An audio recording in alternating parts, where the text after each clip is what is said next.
గతంలో మనం చూసుకున్నట్లయితే చాలా ఇంటర్వ్యూస్ లో కూడా మీరు నాకు కాంగ్రెస్ రాగానే కరీంనగర్ నుంచి నేను ఎమ్మెల్యే చేస్తాను, మరి ఇప్పుడు ఏం ఆ సీట్ వచ్చిందా?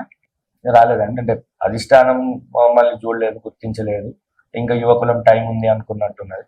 ఈ కరీంనగర్ సీట్ వచ్చినా రాకపోయినా ఎప్పుడు కాంగ్రెస్ లో పనిచేస్తారు. అంటే అది అధిష్టానమా, లేకపోతే మీరు కేసీఆర్ గారి రిలేటివ్స్ కాబట్టి ఇంకా మీ మీద నమ్మకం కుదరలేదని అనుకోవచ్చు?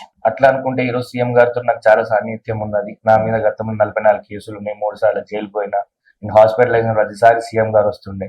నేను మొన్న కూడా సీఎం గారిని కలిసినప్పుడు వారు ఒకటే చెప్పారు, ఏం కాదు నేను ఉన్నా, నేను చూసుకుంటా అని. అంటే వారు నేను ఏం అడగక ముందే వారే చెప్పారు. అంటే వారికి మా పైన నమ్మకం ఉన్నది.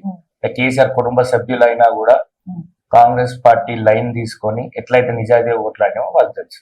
ఎందుకు మీరు సార్ ఎప్పుడు కూడా ఒక బిఆర్ఎస్ ప్రభుత్వాన్ని ఎప్పుడు తిడుతూనే ఉంటారు? లైక్ మీకు కనీసం రిలేటివ్ అని ఒక సాఫ్ట్ కార్నర్ కూడా లేకుండా వాళ్ళ మీద ఎప్పుడు ఏదో ఒక పాయింట్ తీస్తూనే వాళ్ళని మీరు దూషించడమా, లేకపోతే వాళ్ళని ఎత్తిపొడచడమా చేస్తుంటారు. ఎందుకు సార్ ఇప్పుడు ఎందుకు?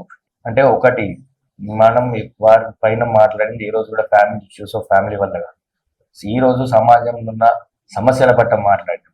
ఎందుకంటే తెలంగాణ వస్తే ఇక్కడ ఉన్న విద్యార్థులు, నిరుద్యోగులు, నీళ్లు నిధులు నియామకాలు వస్తాయి అని చెప్పి కేసీఆర్ గారే చెప్పినారు. చెప్పినాక 5 ఏళ్ళు ప్రజలు వారికి పట్టం కట్టినా కూడా 5 ఏళ్ళ తర్వాత మరోసారి గవర్నమెంట్ వచ్చినాక కూడా వారు ఎక్కడ కూడా నీళ్లు వేయలేదు, నిధులు ఇవ్వలేదు, ఎక్కడ కూడా నియామకాలు జరగలేదు. అంటే విద్యార్థి లోకానికి, ఎందుకంటే ఈరోజు మనం సాధించుకున్న తెలంగాణ విద్యార్థుల బలిదానాలలో వచ్చిన తెలంగాణ.